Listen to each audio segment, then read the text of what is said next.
Muy buenos días para todos. Nos encontramos desde Santiago de Cali para eh, iniciar con nuestro en vivo con el profe Fernando Aguirre, deportista más bien en este caso, para que conozcamos de la vida de Fernando. Y estamos aquí en el día de hoy para eso, para encontrarnos con un atleta de rendimiento. Estamos esperando por Fernando, lo vamos a invitar. Quiera Dios que nos vaya todo muy bien en este día. Entonces aguardamos por Fernando, el público. Buenos días, Fernando, ¿cómo estás? Hola John, ¿cómo vamos? ¿Me escuchas bien? Perfecto, todo va muy bien. Un Listo, cordial vamos. saludo a todos los video oyentes que nos están siguiendo en este momento.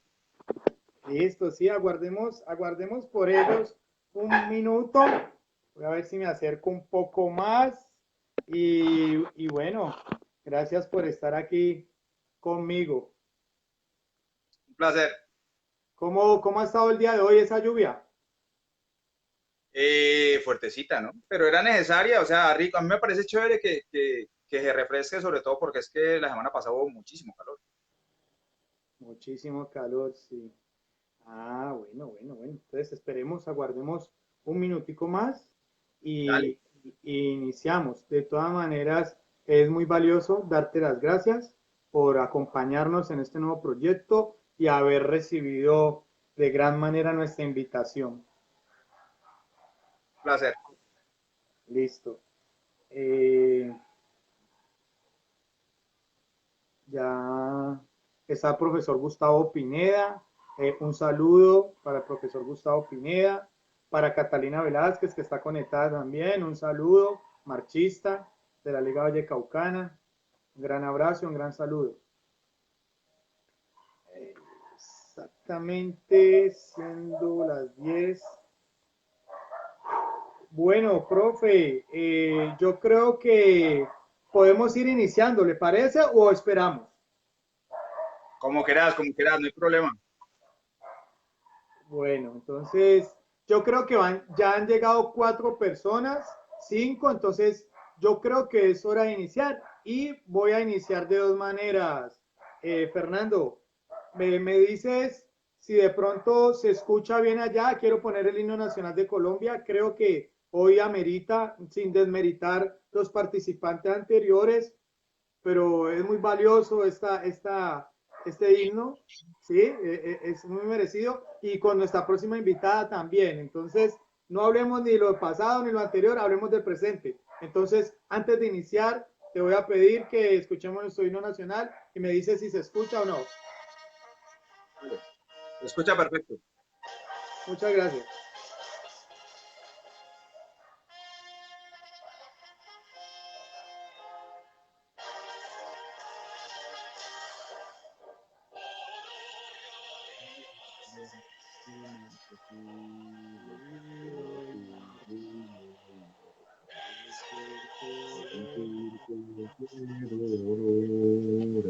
El bien germina allá, el bien germina.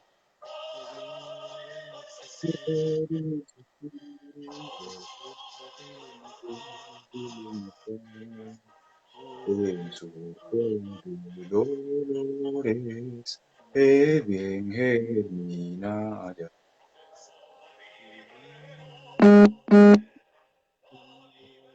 La libertad sublime derrama las auroras, es invencible la humanidad entera que entre cadenas gime, comprende las palabras del que murió.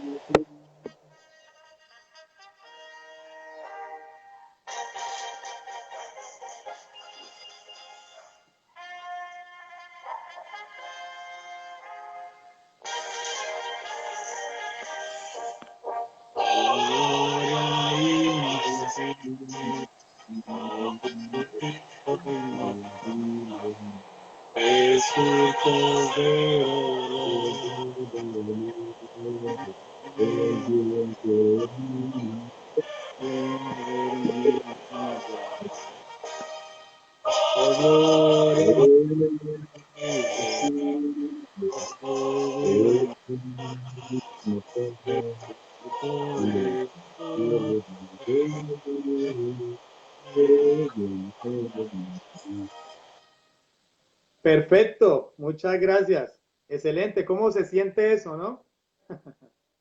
Muy bacano. Claro que ahorita que estás haciendo el comentario se siente más bacano cuando lo cantas en el exterior.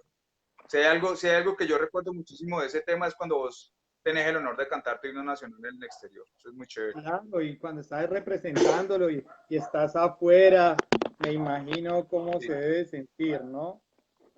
Ese Bueno, tema, ¿no? entonces, Y en general todos los himnos, mira, y uno normalmente aquí en el estadio lo canta como sí, lo canté, o en la Plaza de Toros, cuando uno estaba allá en la Plaza de Toros, o el de Cali, pero cuando vos estás representando a Cali o al Valle o a Colombia y tenés el honor de cantar el himno, uff, eso se siente de una manera, sobre todo porque si lo cantás es porque triunfaste, es la única manera en que te ponen el himno.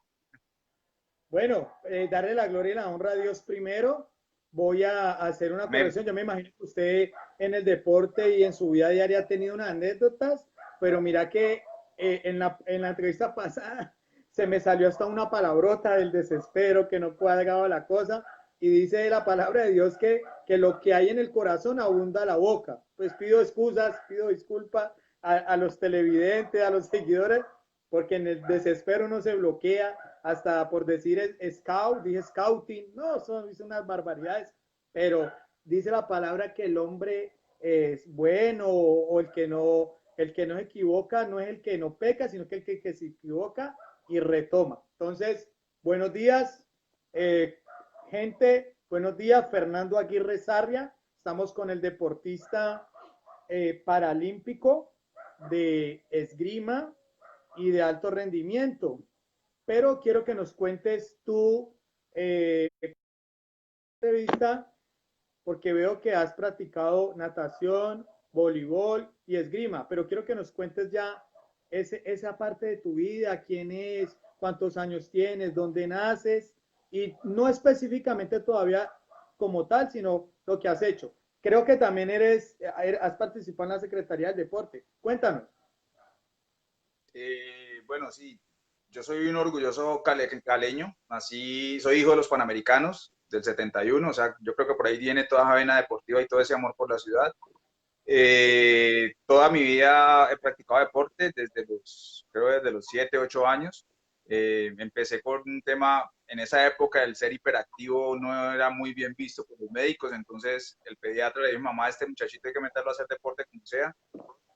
Pasé por muchos deportes, fútbol, baloncesto, tenis. Yo arranqué en la liga de tenis con Mauricio Haddad, ambos arrancamos en ese proceso.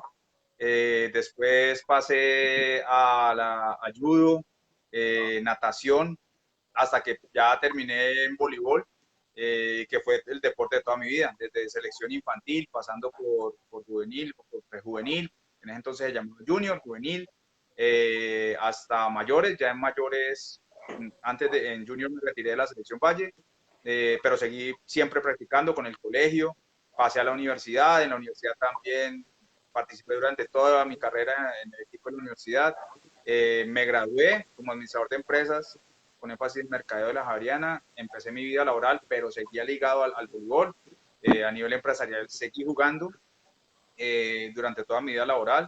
Precisamente el último partido de voleibol que jugué como convencional fue el día anterior a mi accidente, me accidenté hace 11 años, 12 años, y ahí empecé el tema del deporte paralímpico. O sea, si hubo algo que a mí el deporte me dejó y que se lo agradezco toda la vida es que yo no tuve un trauma, un choque tan fuerte entre hacer una rehabilitación terapéutica, porque yo pasé de entrenar 3 o 4 horas diarias de voleibol a hacer 3 o 4 horas diarias de rehabilitación terapéutica. Entonces, el estar en esa rutina de la terapia nunca me pareció tan desgastante porque yo lo tomé como un entrenamiento. Entonces, por eso no fue tan traumático el cambio.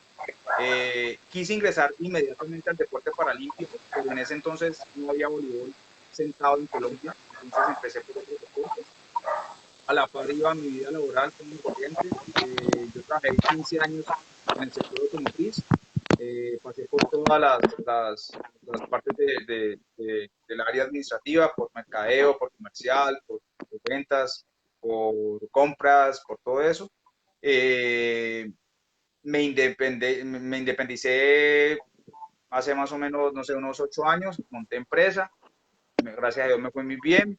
En el transcurso de ese tema, hace unos 5 años, ya, ya va para 4 años largos, Silvio López, el anterior secretario de Deportes, estaba conformando el equipo de trabajo y nos buscó a un grupo de idóneos en el tema, pero de la empresa privada. Ninguno de nosotros tenía experiencia en el sector público y nos vinculamos a ese gran proyecto que fue durante la administración pasada de la Secretaría de Deportes. Fui designado como líder del área de actividad física de la Secretaría, o sea que tuve a mi cargo los 4 programas. El área fue la mejor calificada durante la administración anterior. Tuve a mi cargo los programas de carreras y caminatas, Cuerpo y Espíritu, Activa y Calintegra, que pues eran los programas que más tenían en cuanto a afluencia de público, de usuarios, y que obviamente le dimos un vuelco total a lo que era el área de actividad física en la ciudad de Cali. Para aquellos usuarios, me imagino que hay muchísimos en tu Facebook, las carreras 5K, la famosa 5K, todas las caminatas de los jueves, los BMM paseos, eh, la ciclovida, todo ese tema estaba bajo mi liderazgo. Y también fuiste presidente y copresidente de un club, de dos clubes, ¿no? Y cuéntame Fui eso. fundador del Club Deportivo Disfat, ese fue soy integrante, pero fui presidente fundador del Club Deportivo Disfat.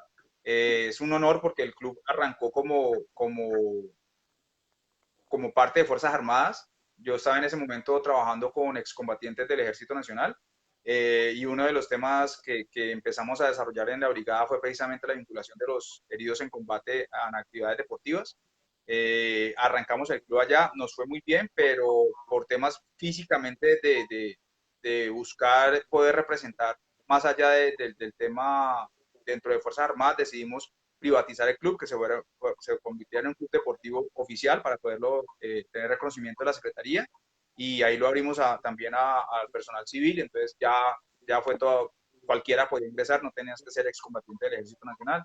Y de ahí empezamos con 4 deportes: natación, voleibol, tenis y baloncesto, y de ahí en adelante pues se fue creciendo mucho más y fortaleciendo ese club. Cuando yo ingresé a la secretaría, pues por obvias razones, por tema ético, renuncié a la presidencia del club para no tener ningún tema de contravención, pero seguí vinculado al club. Pues en deporte paralímpico, pues ya quieres que hablemos del deporte paralímpico per se o No, seguimos. no, vamos despacio. Pues, ¿eres egresado de la Javeriana, Universidad Javeriana? Soy administrador de Estudio empresas con énfasis en mercadeo. mercadeo. Bueno, una de las preguntas, porque pues, la idea es que vayamos paso a paso, que nos vayan llevando la rutina de la dinámica de la entrevista. Yo te iba a preguntar a qué edad iniciaste a entrenar y por qué motivo. Creo que me hablaste de una lesión o un accidente. Cuéntanos bien. Pero en el tema paralímpico, Sí, como tal. sí, yo me accidenté hace 11 años largos, 12 años, haciendo un curso de rescate helicoportado. En la parte final del curso hay un paso de canopy, y el cable, cuando izamos el cable, pues ni lo revisamos al lado adverso y hacia atrás, tenía follaje. Entonces el ingeniero de la CBC lo revisó, lo vio limpio, me hizo la seña, yo también lo vi limpio. Lo iba a probar otro compañero, pero pues yo era el que tenía más experiencia en canopy. Entonces dije, no, vení, yo pruebo la línea. El cable, cuando uno iza un cable de canopy, queda recto, no tiene la barriguita, la pendiente que normalmente tiene para quitarle velocidad. Arranqué con toda. Infortunadamente, ni él ni yo nos dimos cuenta de que había quedado un tronco en la mitad del cable. Me doy contra el tronco, se parte el tronco, se me parte la línea de vida. Ahí me desmayo, me voy con toda la velocidad porque como ya estaba desmayado, entonces ya no podía frenar el cable.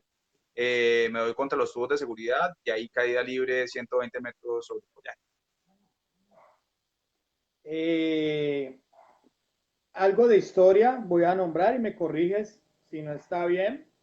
La historia en silla de ruedas o del deporte adaptado inicia en los años 50 en un hospital de Inglaterra, ¿sí? Donde se recuperaban y rehabilitaban los soldados heridos en la guerra. ¿Vamos bien ahí? Profe. Te fuiste un poquitico más adelante, ¿no? Porque el origen es precisamente en la posguerra. De hecho, el origen del deporte paralímpico, dicen los que saben,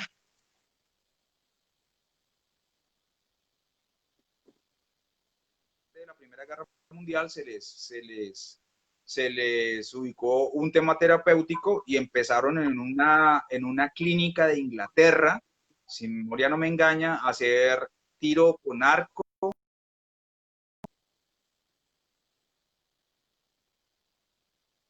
Inglaterra, y de ahí arrancó el deporte paralímpico per se.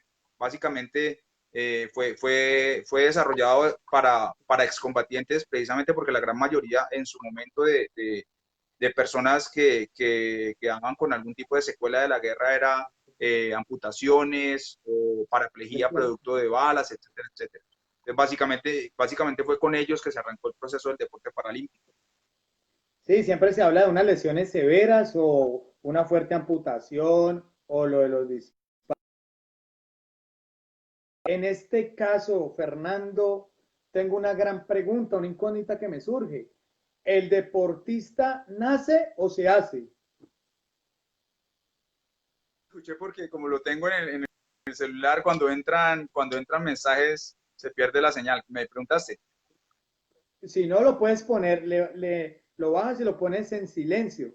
De todas maneras, te digo, al ver esta adversidad y esta historia de tu vida, me sale la incógnita, me queda la incógnita de que el deportista nace o se hace.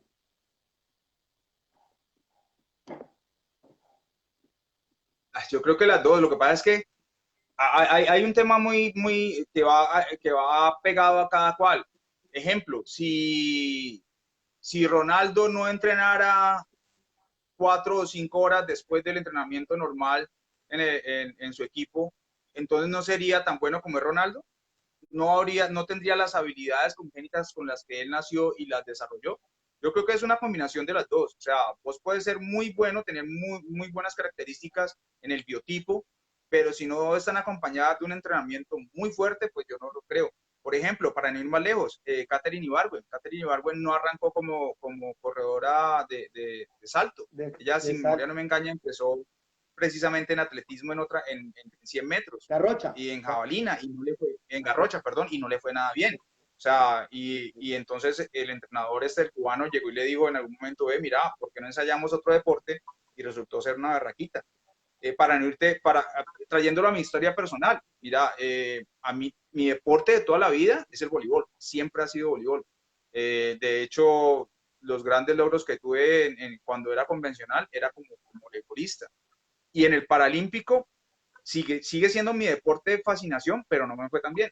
Y resulté bueno en otros deportes que cuando era convencional no los practicaba tan fuerte. Yo tuve marca nacional en natación paralímpica y ahora en esgrima también fui medallista en los Juegos Paranacionales pasados. Entonces, y eran deportes que en mi vida los había mirado.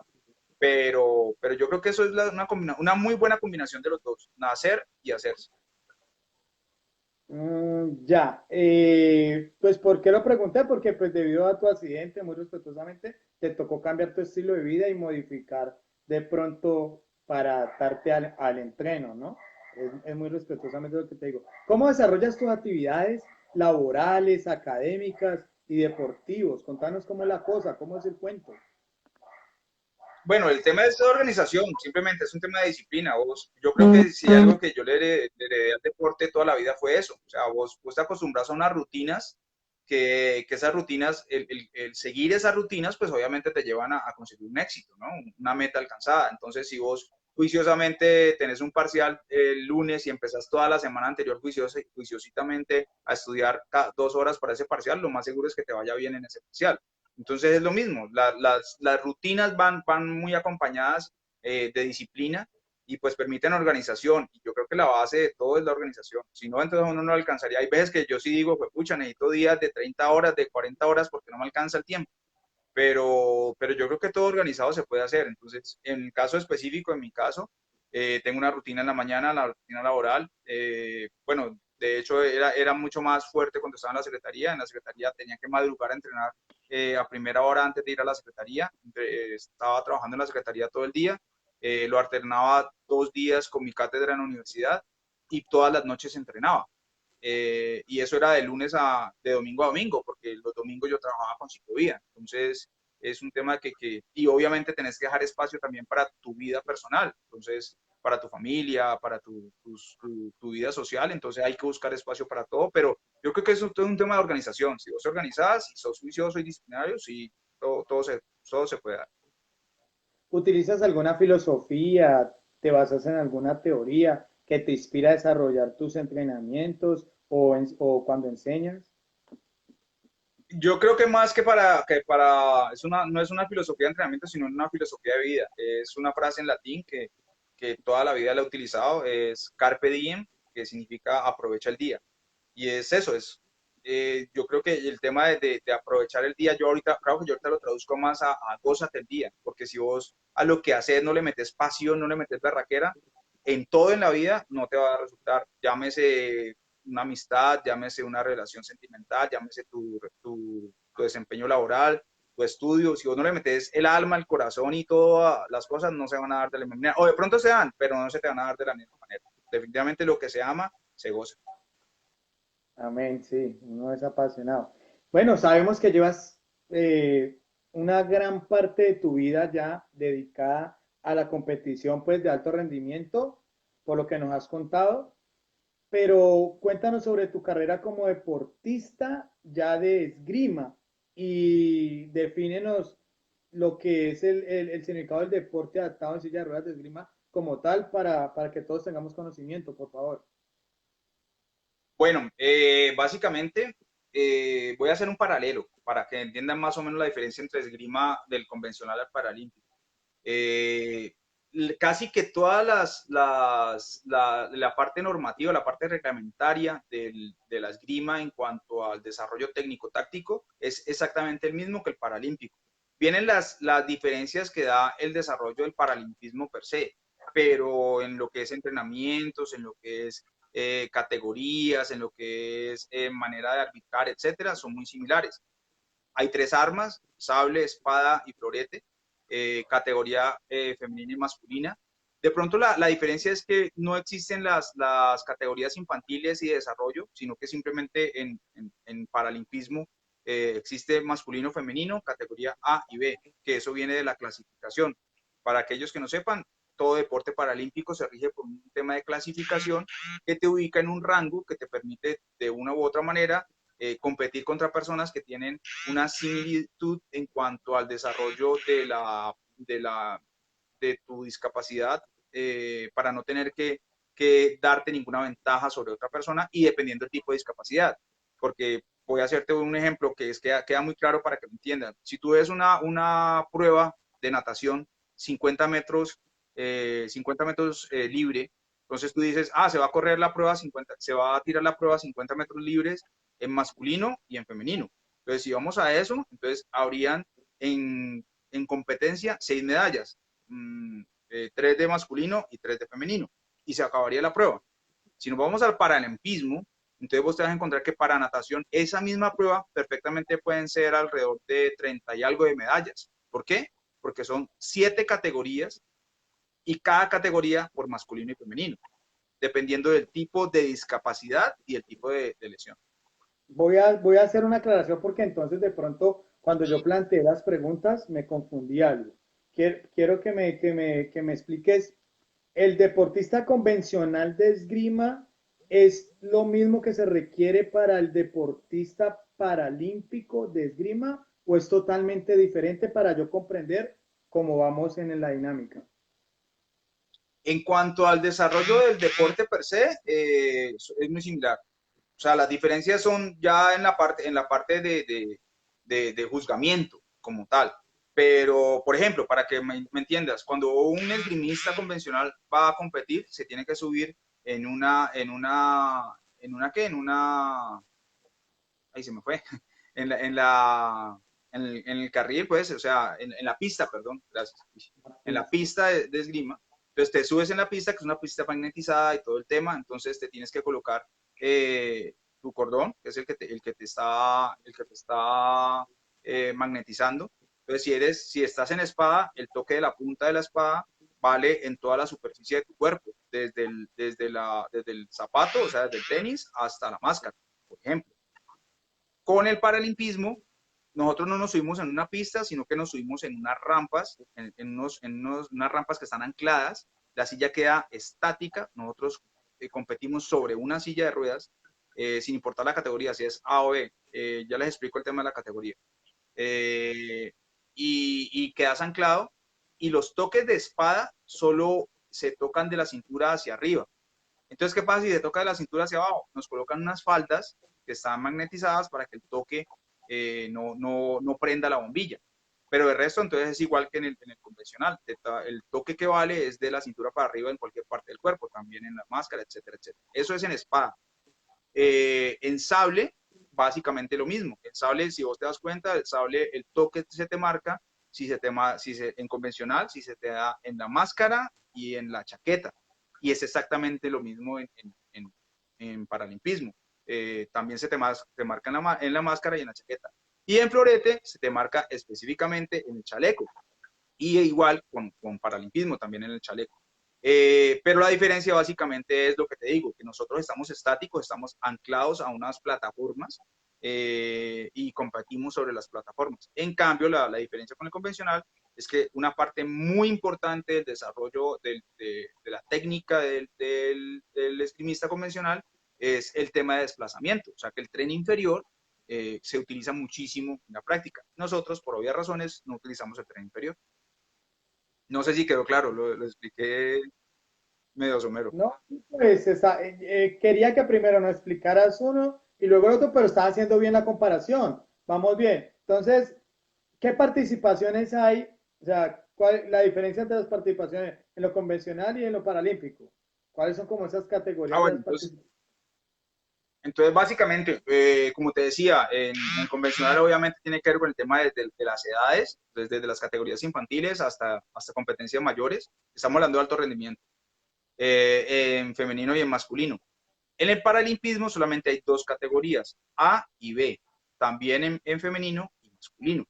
¿Qué determina que te clasifican en una o en otra? El tema de movilidad, que básicamente está regido por qué tipo de discapacidad física tienes. Hago esta aclaración porque aunque a nivel mundial hay algunos adelantos en cuanto a incluir la esgrima para deportistas con discapacidad visual, todavía no es aprobado a nivel del COI, que es el Comité Paralímpico Internacional. Entonces, en este momento, por ejemplo, en los próximos Juegos Paralímpicos, que van a ser en Tokio en el 2021, solamente van a estar esgrima paralímpica en silla de ruedas, o sea, categoría A y categoría B. La categoría A son aquellas personas que tienen algún tipo de movilidad en el tren inferior, Sí. cuya movilidad no está implicada que no pueda tener una movilidad en el tren inferior. Esas personas de categoría A, igual que como los de categoría B, se amarran a las sillas de ruedas. Puede que yo tenga prótesis y no necesite silla de ruedas, pero para efectos de competir tengo que anclarme a una silla de ruedas. Entonces se utilizan unos rieles, unos cinturones que te amarran a la silla y te impiden pues, la movilidad. Y en cuanto a nosotros, a los categoría B, que la gran mayoría somos parapléjicos, pues utilizamos las sillas de competencia. Es importante aclarar eso, se utilizan unas sillas de competencia, no es una silla, cualquier silla de ruedas, no, tienen que ser con unas características técnicas específicas que permiten la competencia en igualdad de condiciones a todos los participantes. Categoría 2, categoría 3, categoría 4, viene ubicándose entonces dentro de qué? Dentro de las categorías A y B. Lo que pasa es que obviamente categoría A hay categoría A 1, 2 y categoría B 2, 3, 4, pero esa clasificación se da a nivel paralímpico, no es tan Sus generalizado reglas porque, y sus porque normas, de hecho vos ya nomás hablando quedas de o las reglas sos A o sos B. las reglas y las normas son, cambian ahí un poco con Iguales. lo para normales, lo No, mismo. iguales, iguales, iguales. El juez va, por ejemplo, si estamos hablando de espada, entonces obviamente el juez lo que te da es la orden de pre-ale, o sea, listos, ataquen.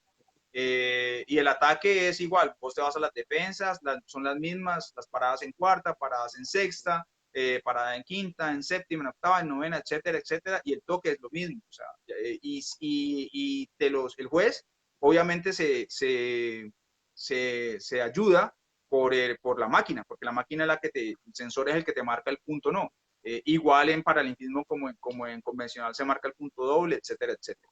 En sable y en florete, que obviamente tiene que ver con la convención, el juez es un tema mucho más, ya no es mucho más objetivo porque tiene que ver a discrecionalidad del juez si hay quien tiene la prioridad para otorgar el punto o no. Así ambas máquinas, las dos lámparas se prendan al mismo tiempo, pues el juez es el que determina quién dentro de su desarrollo técnico tenía la prioridad. Y obviamente aplica lo mismo en convencional y lo mismo en paralímpico.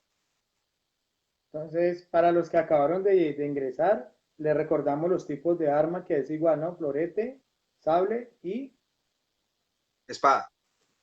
y espada. Las puntuaciones que se otorgan ahí, ¿cómo vienen siendo? Iguales. Igual, vos trabajás hay dos tipos de combate. La pool, que es cuando vos estás avanzando en el desarrollo del torneo, que son a 5 puntos por cada uno de los combates. No sé si lo sabían, ahí viene una cuñita, la esgrima es el segundo deporte que más te deshidrata de todos los 45 deportes que existen. El primero es el fútbol americano y el segundo es la esgrima. ¿Por qué? Pues por la cantidad de implementación que vos tenés que tener encima. Los combates pueden ser muy cortos, pero de igual manera son demasiado, demasiado exigentes. Y obviamente se van desarrollando pues por una secuencia de grupos, así como por ejemplo en el fútbol o en el baloncesto. Entonces los competidores llegan a unas tablas de ubicación y se van llenando unas pool, o sea, los primeros combates de a 5 puntos, que te van generando una clasificación para sacar cuartos o más o menos para hacer la similitud con el fútbol, cuartos, octavos, cuartos, semifinales y final, donde las semifinales y las finales ya son a 15 puntos. Y obviamente, y tanto en convencional como en paralímpico. ¿Existe duelos por equipo o solo individual? Sí, claro, también, tal cual como en convencional. Existen deportes de invasión, existen deportes individuales de tiempo y marca, ¿sí? El deporte de la esgrima está entre los deportes de combate, ¿no? Obviamente. Sí, señor. Son clasificados deportes individuales. Esa es la clasificación de ellos. ¿Es correcto? Sí, sí, señor. Porque hay de arte y precisión, como lo dije, hay de invasión, que es fútbol, baloncesto. Exacto.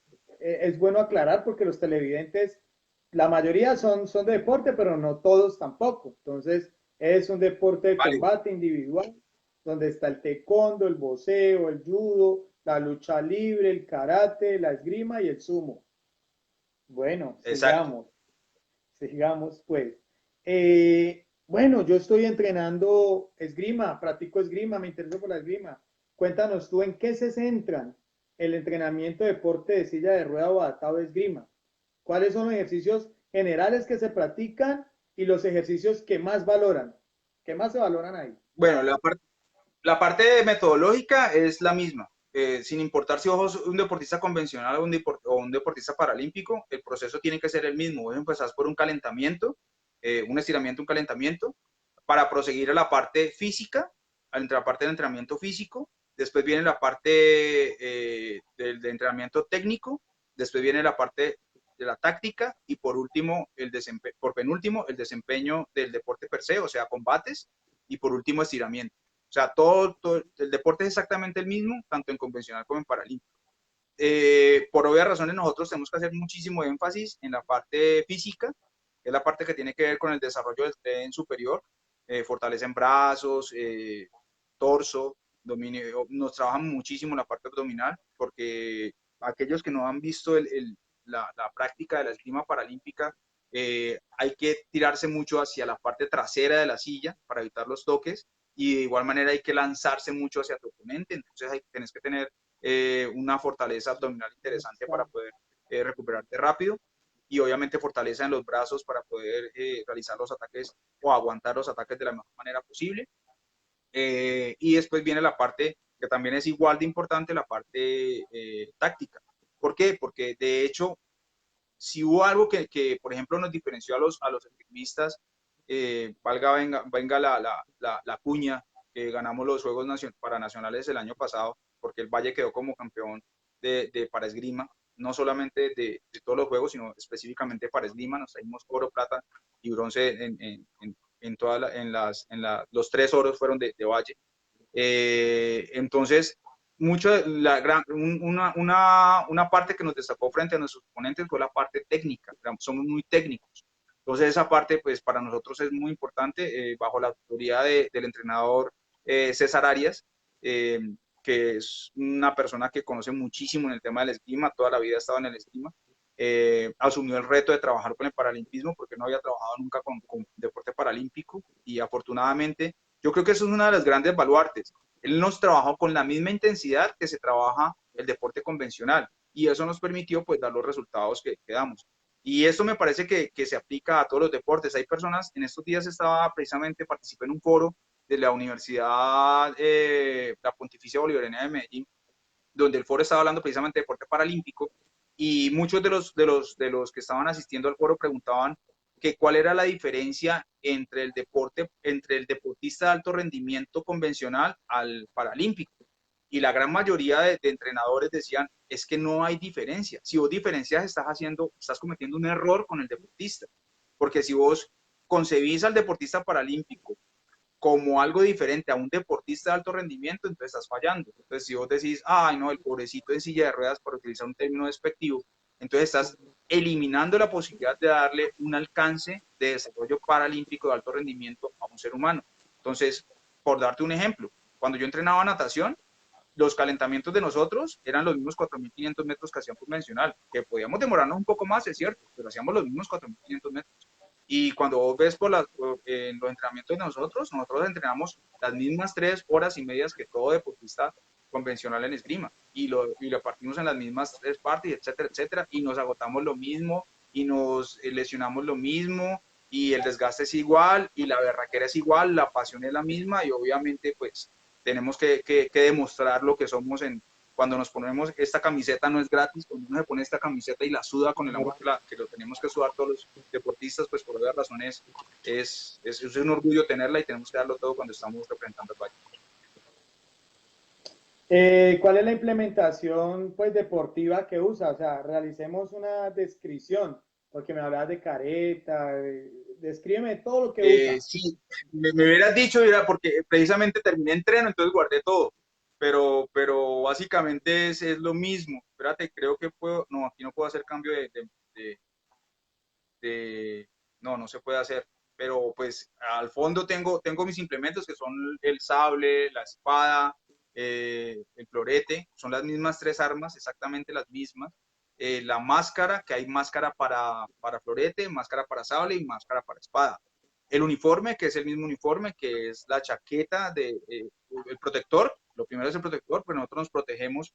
El brazo dominante lleva un protector por debajo de la chaqueta de competencia, el pantalón de competencia, el guante, y dependiendo del tipo de arma que utilicemos, el cable. El cable es el que te dije que nos conectaba para poderle dar la información a la máquina de quién es el que está haciendo el punto. Pero básicamente ese es ¿Perdón? Supongamos, infiere en algo que mi tronco superior sea más pequeño que el tuyo, o mi brazo sea más corto, influye en algo, o sea, o Sí, es porque, sí, claro, claro, claro. Válida tu pregunta. Eso tiene que ver específicamente, sí, eso tienes razón, eso es una parte del juzgamiento que no se tiene, que es diferente al de convencional. Como te decía, nosotros utilizamos, igual que en los convencionales, para el sable la chaqueta, y para el florete chaleco. pero adicional a eso tenemos las faldas. Las faldas son las que están magnetizadas para que los puntos de contacto de la espada no se marquen. Adicional a eso, cuando tú vas a tomar la distancia, que acabas de decirlo, es exactamente lo que evita que yo tenga algún tipo de ventaja sobre mi oponente. La distancia se toma dependiendo el arma contra el codo de tu oponente. O sea, vos estiras todo tu brazo con el arma estirada también, para que la punta, en el caso de la espada, la punta no puede sobrepasar el codo. O sea, el codo de mi oponente no puede pasar de allí. Y en cuanto al sable y al florete, es la medida, espérate que no puedo soltar el antebrazo, es la medida alterna del codo, en esta parte donde empieza el codo, ahí debería dar la punta del arma, o sea, del sable o del florete, para poder dar la distancia con la cual vos vas a competir contra tu oponente. Para eso existen unas máquinas, la máquina te va alejando o te va acercando hacia tu oponente. Y en el Paralímpico, ya de la clasificación, según su nivel de discapacidad motora, entonces, ¿cómo sería? Básicamente lo mismo, como te explicaba, vos sos categoría A o categoría B, a vos viene una clasificadora funcional, entonces te hace una serie de pruebas donde vos determinás cuál es el tema de tu movimiento. El control de tronco es supremamente importante para determinar qué es eso. Depende del nivel de control de tronco, entonces vos vas categorizándote como A o como B. Existe, lo digo porque conozco casos de personas que son parapléjicas, pero que su lesión es muy baja, entonces el dominio de tronco es muy alto y quedan categorizados como A. Si el dominio del tronco es menor o la lesión es mucho más alta, es cervical o troncal y no lumbar, entonces es muy factible que la persona quede categorizado como B. Y obviamente eso determina, antes de cada competencia oficial, te tienen que clasificar para saber si estás bien clasificado o reclasificarte si es necesario. Además de desear ganar, porque siempre si somos atletas de competición, siempre va a haber ese grado de querer ganar un campeonato. ¿Qué otros objetivos se tienen? ¿O usted se plantea como objetivo? Pues básicamente, sobre todo en el tema del esgrima, hay que tener mucho autocontrol. Hay que saber eh, dominar dominar la pasión, el ímpetu. Si tú no eres cabeza fría, es muy fácil que la calentura te haga salir de casillas, y en este deporte el que se sale de casillas pierde. O sea, es muy fácil que tu oponente te quiera sacar de casillas, de pronto haciéndote daño, de pronto haciéndote golpes que son los coupés, por ejemplo, se utiliza muchísimo para golpear a las personas y quitarles el ímpetu. Y si vos te salís de la ropa porque te están atacando de esa manera y vas a entrar con todo, entonces es muy fácil que tu oponente utilice esa rabia desmedida, esa falta de control a favor suyo y te pueda hacer los puntos de una manera más sencilla.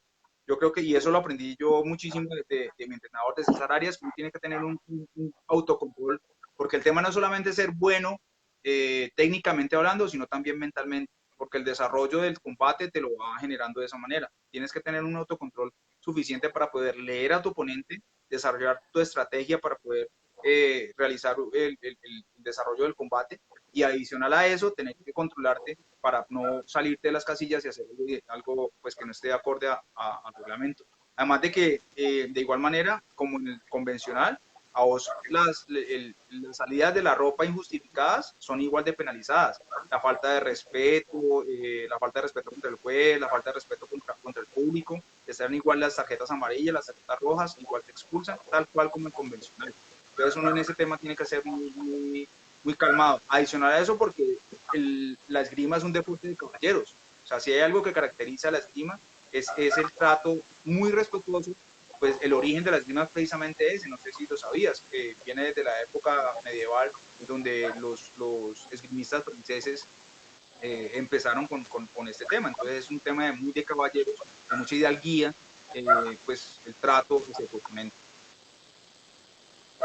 Los cuerpos técnicos están compuestos como cualquier delegación o equipo con su psicólogo, su preparador físico, su cuerpo técnico, fisioterapeuta. Tal cual. De hecho nosotros tenemos Indervalle es muy juicioso en ese tema. Si hay algo que caracteriza, no en balde, nosotros fuimos los ganadores de Juegos Nacionales y Paranacionales.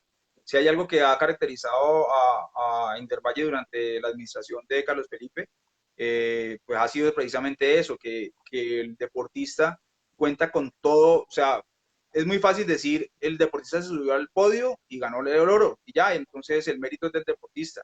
Yo no soy de los que pienso eso, definitivamente hay un grupo de humano impresionante detrás de uno haciendo, para que uno haya conseguido una medalla y esté en un podio haciendo sonar el himno del Valle del Cauca. Está no solamente la parte técnica que es el entrenador, el asistente del entrenador, el metodólogo, el deportólogo, etcétera, sino que viene detrás de ellos toda una parte administrativa, está el psicólogo, está el médico, está el gerente de competencia, o sea, es un grupo humano impresionante que acompaña todo este proceso. No en vano cuando uno entra, y eso no es solamente el paralimpismo, eso también lo aprendí yo cuando representaba al Valle siendo convencional. El color rojo mete miedo, o sea, cuando vos ves y uno lo veía, lo veíamos muchísimo en mi época, pues cuando la gran competencia era contra Antioquia, entonces uno veía el verde contra el rojo, en su momento el amarillo rojo de Bogotá también, que en algunas ocasiones quiso quitarnos hegemonía en el voleibol convencional, pero la guerra era siempre Valle Antioquia, y uno sabía, y uno sentía, los demás departamentos vos entrabas y obviamente nosotros en esos, pues creo que a veces pecamos de chicaneros, pero es efectivo, vos entras altivo, vos entras diciendo es que este rojo se respeta y entras, y obviamente uno sentía la inadversión de los demás equipos, y eso se vive también en el paralimpismo. O sea, vos ves la calidad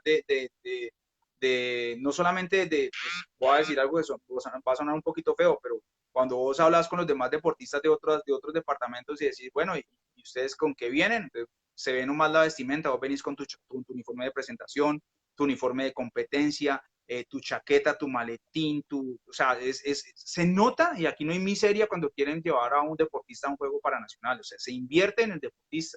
A vos te alojan en los mejores hoteles para que estés tranquilo y descansado durante la competencia, tenés la nutricionista todo el tiempo, tenés a uy, qué pena, me he olvidado, los fisioterapeutas son supremamente importantes en competencia, vos todo el tiempo estás con ellos, te están haciendo recuperación muscular, te están haciendo todo el tema de manejo de lesiones, o sea, todo el tiempo estamos súper bien acompañados para lograr un objetivo que puede ser la medalla en este caso.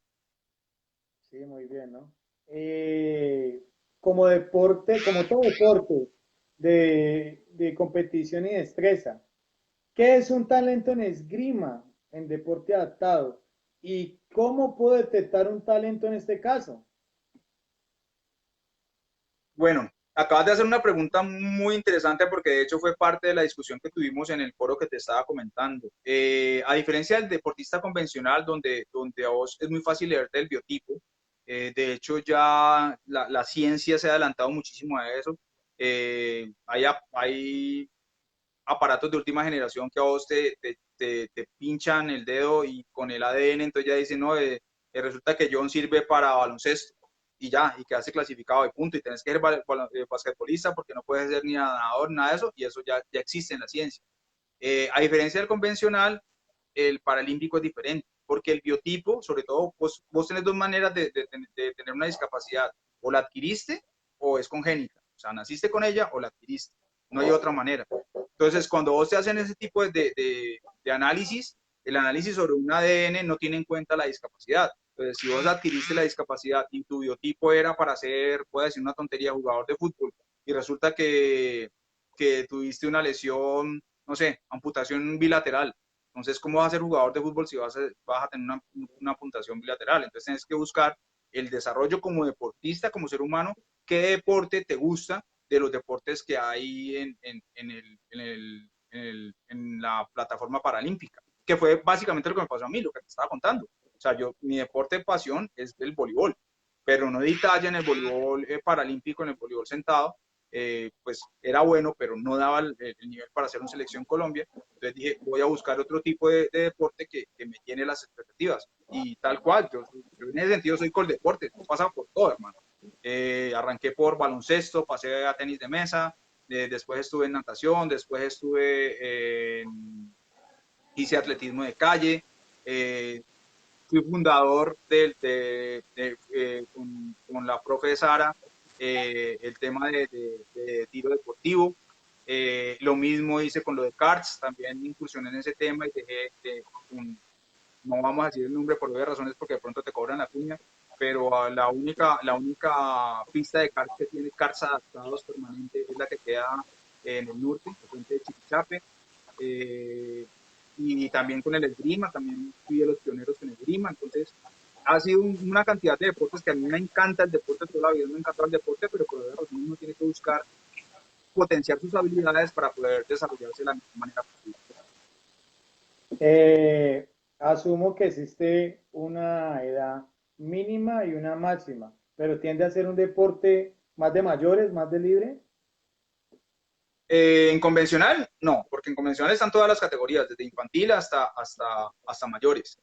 De hecho, también sé que hay un senior a nivel mundial, pero no, la verdad no lo conozco mucho, pero sé que hay un senior a nivel mundial. En el paralimpismo es diferente, porque no hay edad mínima, pero sí edad máxima, porque hay una edad máxima de competencia que te rige tanto, básicamente eso se rige dependiendo de qué entidad está liderando la competencia.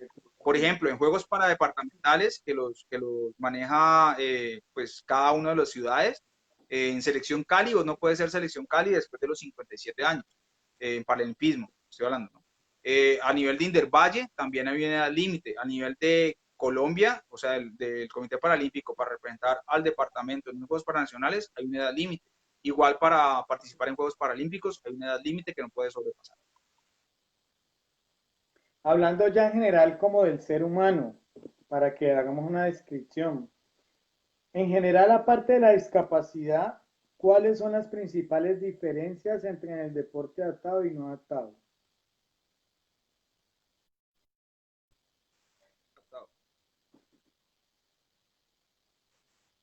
Porque una cosa es el deporte paralímpico y otra cosa es el deporte adaptado. Son dos cosas distintas. El deporte paralímpico es el desarrollo de la actividad deportiva a nivel de alto rendimiento. Y el deporte adaptado es lo que se realiza a nivel recreativo, a nivel de las personas con discapacidad.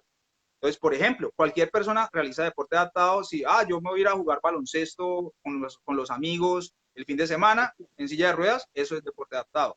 Si yo voy a entrenar a nivel de alto rendimiento, entonces soy un deportista paralímpico de baloncesto en silla de ruedas.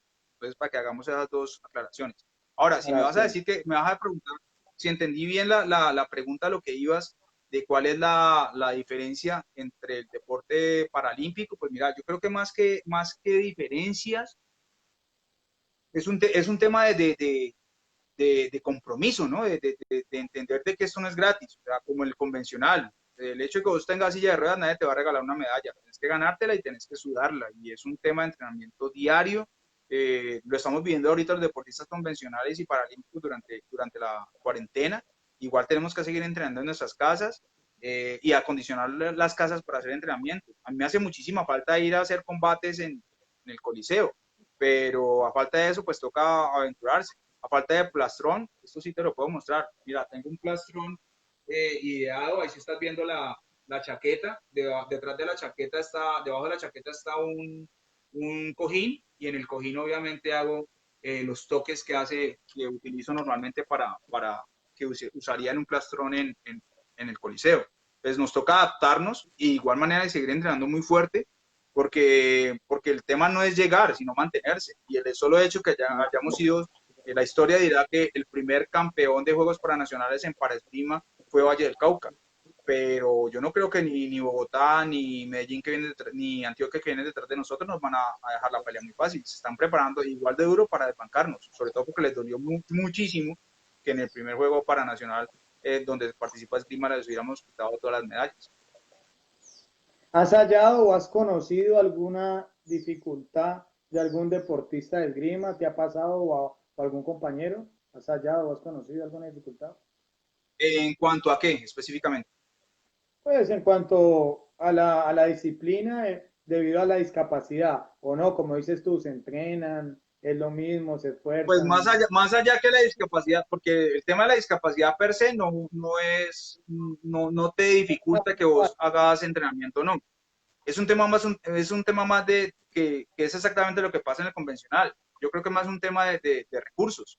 O sea, cualquier deportista que quiera hacer alto rendimiento tiene que tener un apoyo financiero detrás, porque entonces si vos no tenés trabajo, si vos no tenés, en el caso de los que somos adultos, pues, pero en el caso de los niños, si es un niño y no tiene un papá que te está subsidiando el tema de entrenamiento, de viajes, etcétera, pues no es nada sencillo. Es igual con el paralimpismo o el convencional.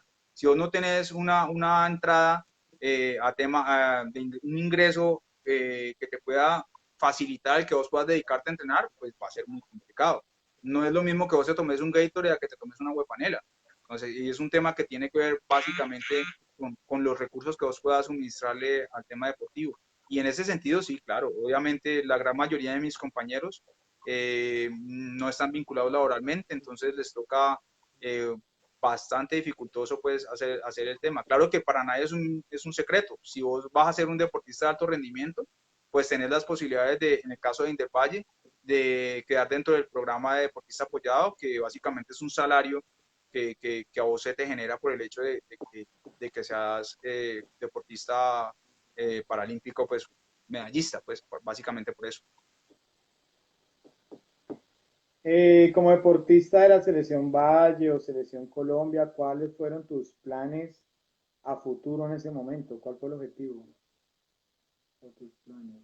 Bueno, a futuro, pues la verdad, no sé qué viene a futuro porque tenía en mente, digo tenía porque pues no han definido cuál va a ser, si hay algún cambio normativo, participar en los Juegos Paralímpicos pues es el máximo orgullo para cualquier deportista, pero no sé ahora cómo va a quedar ese tema, ni la federación ni a nivel, ni tanto paralímpica ni el Comité Olímpico Colombiano han determinado cuáles van a ser las nuevas normas, si es que van a cambiar, porque si es por edad, ya me toca dar un paso al costado.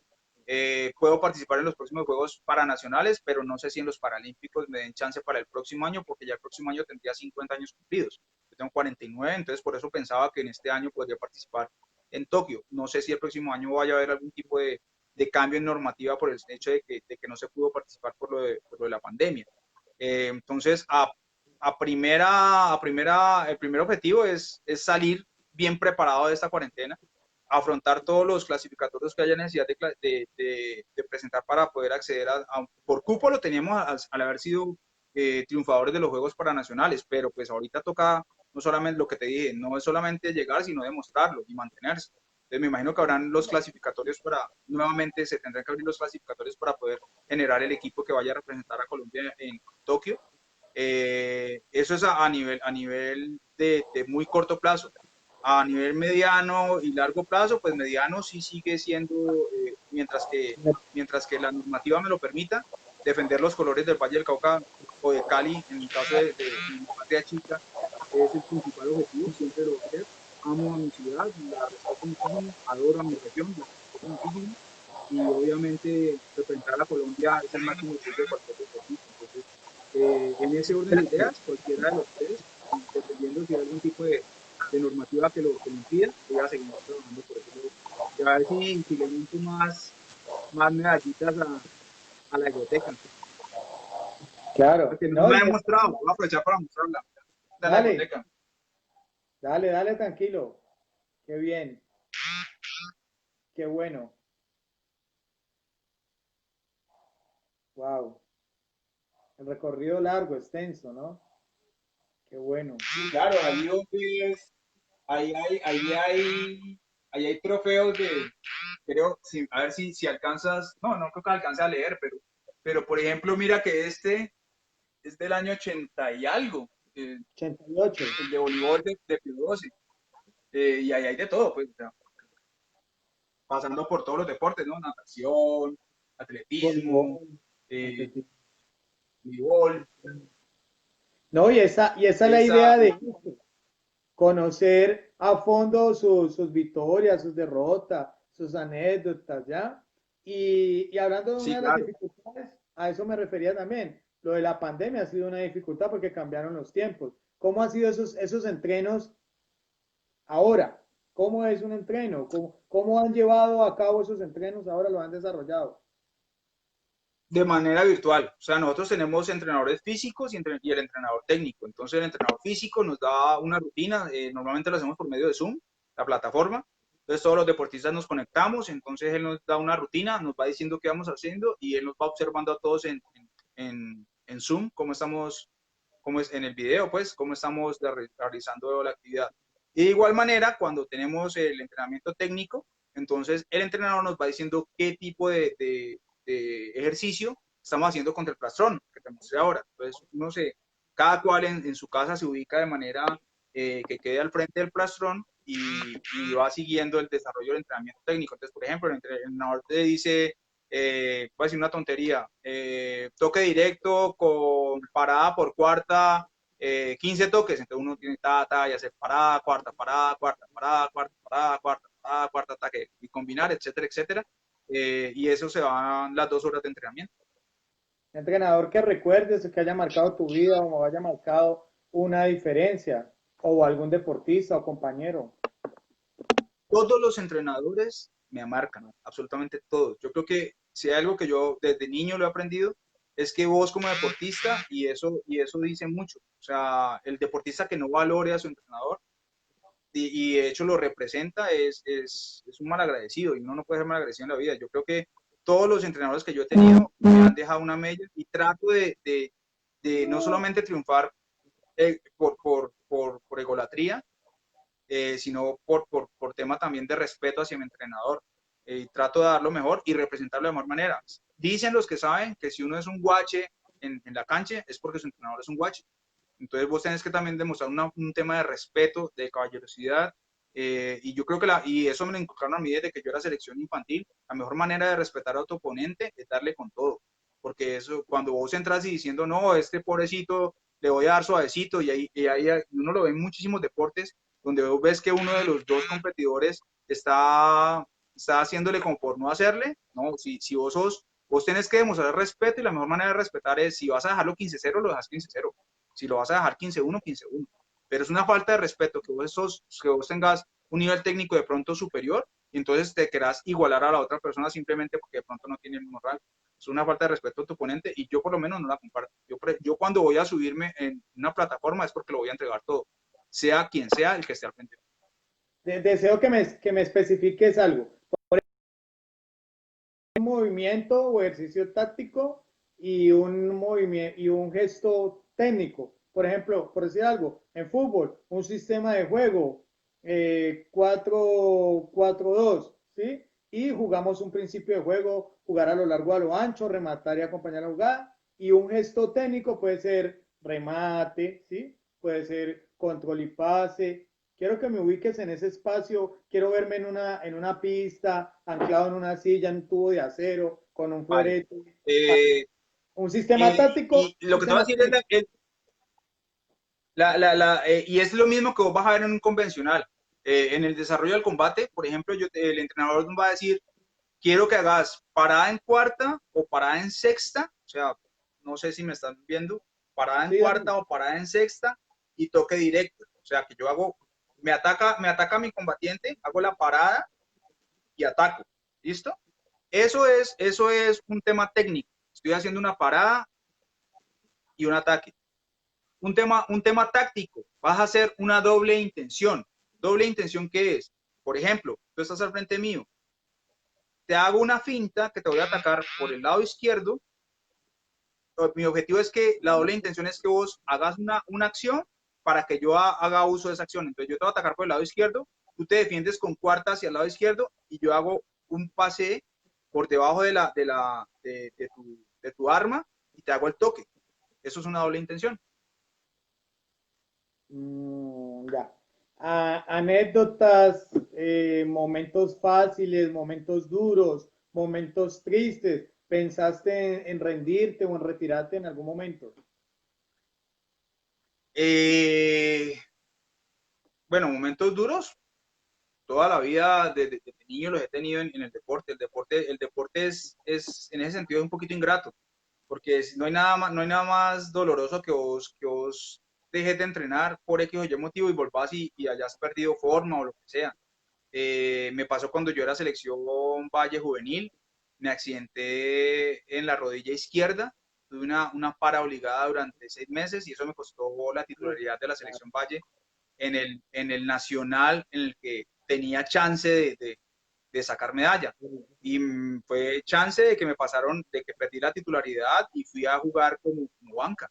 Y pues quedamos campeones y todo, pero no fui titular, que era mi objetivo primario. Eh, Historias alegres, todas y cada una de las 20.000 finales que he jugado, pues cada final a uno le cierra muchísimo, le da muchísimo en todos los deportes, no solamente en voleibol, y te llena de experiencia. Emotivos, las veces que me ha tocado cantar el himno, cualquiera de los himnos, cada vez que yo me gano una medalla, así sea por Cali, por Valle, por Colombia, ese tema de que vos cantes un himno, el que vos estés en un podio, eh, el tener que aprenderte un himno, porque de hecho, por ejemplo, me pasó con el de Cali.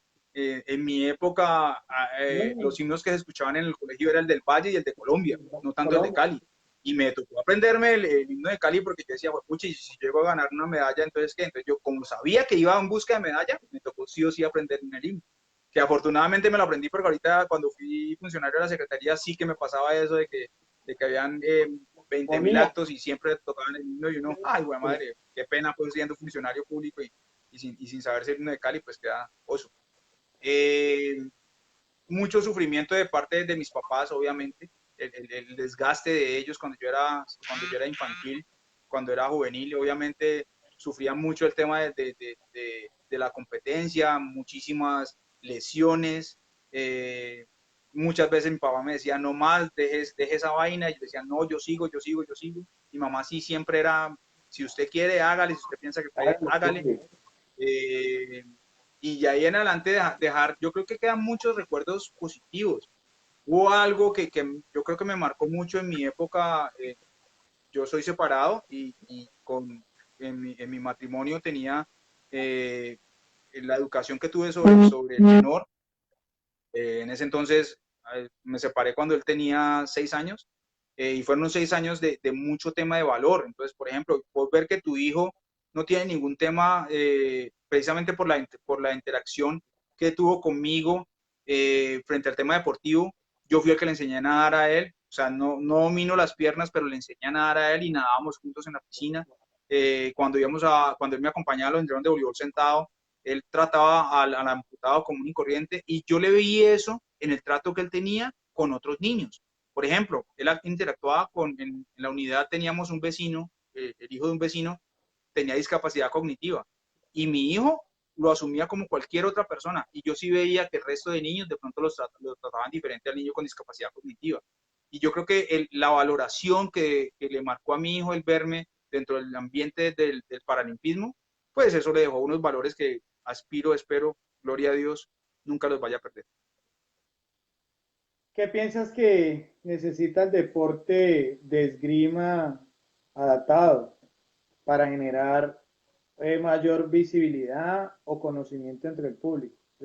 Esgrima en silla de Pues ruedas. mira, yo creo que hay unos temas que se están homologando a partir del Comité Olímpico y Paralímpico a nivel mundial, y es el tema de no diferenciar el deporte paralímpico del convencional. Si vos haces un recuento de los Juegos Olímpicos y Paralímpicos de hace 20 años, no, de pronto más de 30 años, hasta hace unos 2 o 3 juegos atrás, siempre se separaba el deporte olímpico del paralímpico. En otras palabras, arrancaban los Juegos Olímpicos y 2 semanas después de finalizar los Olímpicos arrancaban los Paralímpicos.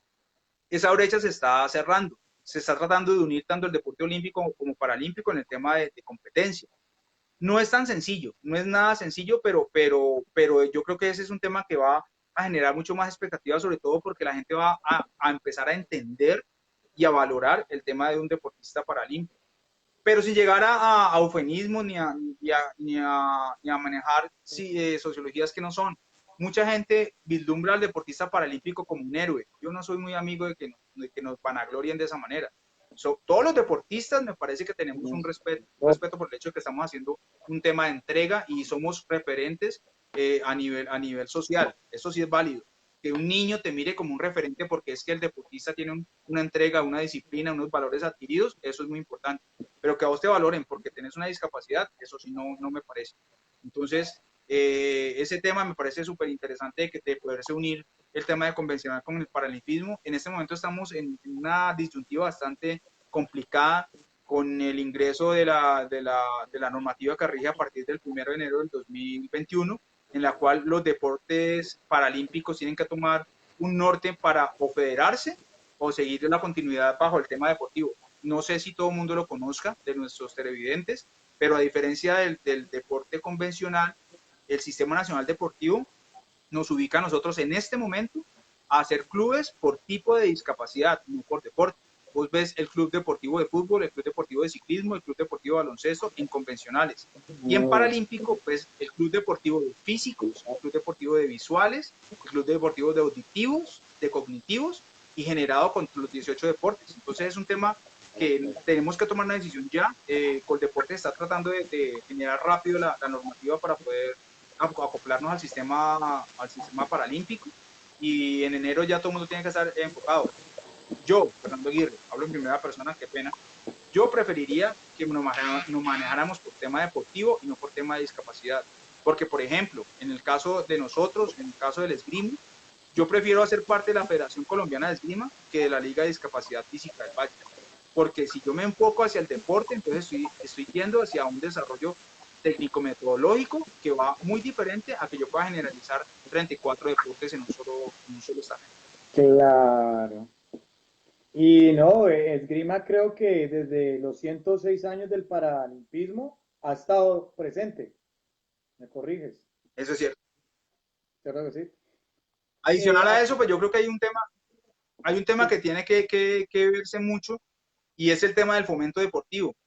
Como te decía, el tema de convencional versus el paralímpico, como no hay biotipos, entonces las escuelas de iniciación no son muy interesantes. Vos arrancás, en todos los deportes ves las escuelas de iniciación deportiva con los niños, entonces venga al niño, le enseño la esgrima, etcétera, etcétera. Vos no puedes hacer lo mismo con el paralimpismo, entonces es muy difícil que vos veas estrategias claras de fomento deportivo. Normalmente lo que hace la administración es decir, listo, vamos a apoyar el deporte X, hagámosle promoción y miremos a ver quién nos llegue y empezamos a buscar talentos. Entonces, en el tema del deporte paralímpico, así, los cazatalentos les toca estar es casi que por casa, mirando a ver quién tiene discapacidad y si tiene discapacidad, mostrarle todo el abanico de oportunidades que hay, ponerlo a entrenar a ver en qué deporte le gusta y ahí se enfoca.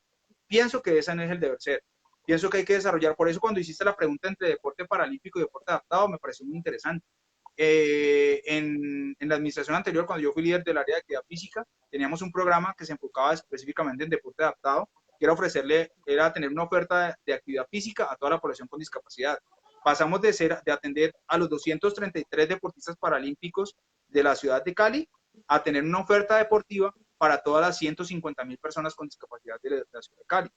Y ahí sí, un cazatalento le queda mucho más fácil. Si va a unos centros de formación, a unos centros de iniciación deportiva, donde se están viendo algunos deportes, ahí sí buscar, listo, mira que estoy viendo que Fernando Aguirre tiene algunas habilidades específicamente en la parte psicomotriz, miremos a ver si de pronto le interesa un deporte invasivo o un deporte de combate o toda la tipología de deportes que hay metodológicamente hablando. para cerrar, Fernando, aprovechando tu extensa pues experiencia, ¿qué consejos, tanto de alto rendimiento como de niveles lúdicos, nos darías o a los oyentes o para transmitirle a esas personas o a los jóvenes para que aprovechen y disfruten este deporte? Mira, frente a la esgrima como tal, a nivel convencional, yo te diría que sería genial que a los niños les inculcaran, niños y niñas, les inculcaran la esgrima desde muy temprana edad. Más allá que por el tema de competencia, es por los valores que te deja este deporte. El tema del compañerismo, el tema de la lealtad, el tema del respeto, el tema de manejar tus frustraciones, la disciplina, o sea, tiene demasiados valores, todos los deportes tienen muchísimos valores, pero la esgrima per se tiene demasiados valores que te sirven en el desarrollo de la vida. O sea, que si hay muchos papitos y mamitas acá que están viendo, a ver, venga, ¿y a dónde meto a mi hijo? Yo sí les recomiendo la esgrima. Definitivamente es Es un deporte que no solamente te desarrolla físicamente, sino espiritualmente y forja carácter como ser humano. Eso sí, para mí es definitivo. Y aquellas personas con discapacidad, o si ustedes conocen a alguna persona con discapacidad que consideren que tiene que darle un norte diferente a su vida, obviamente, ahí sí no voy a decir que es el esgrima, pues a mí me encantaría que todos fueran a practicar esgrima, pero más allá de la esgrima es que practiquen deporte. O sea, no tiene que ser selección Colombia, ni selección Valle, ni selección Cali, pero sí que involucre el deporte, la actividad física y la recreación como parte de sus hábitos de vida. Creo que ha sido un tiempo muy valioso. Destaco tu humildad, tu conocimiento, tu sabiduría, tu experiencia. Nuevamente, gracias por acompañarnos en este espacio. Aprendimos algo más. Y bueno, no sé si quieras aportar algo o que creas que faltó. No, para nada, simplemente un agradecimiento nuevamente. John, te agradezco muchísimo a todos los televidentes que nos aguantaron 1 hora y cuarto de cháchara. Y de verdad, muchísimas gracias. Es un placer de verdad poder participar en este tipo de espacios y nada, que se la gocen. La vida es para gozársela y para sentirla. Te digo que eres un gran ejemplo para mí y para muchos. Te mando un fuerte abrazo y muchas gracias. Que Dios te guarde y te continúe bendiciendo. Chao. Amén. Muchas gracias. Cuídense mucho. Suerte. Gracias. Gracias. Gracias a ti.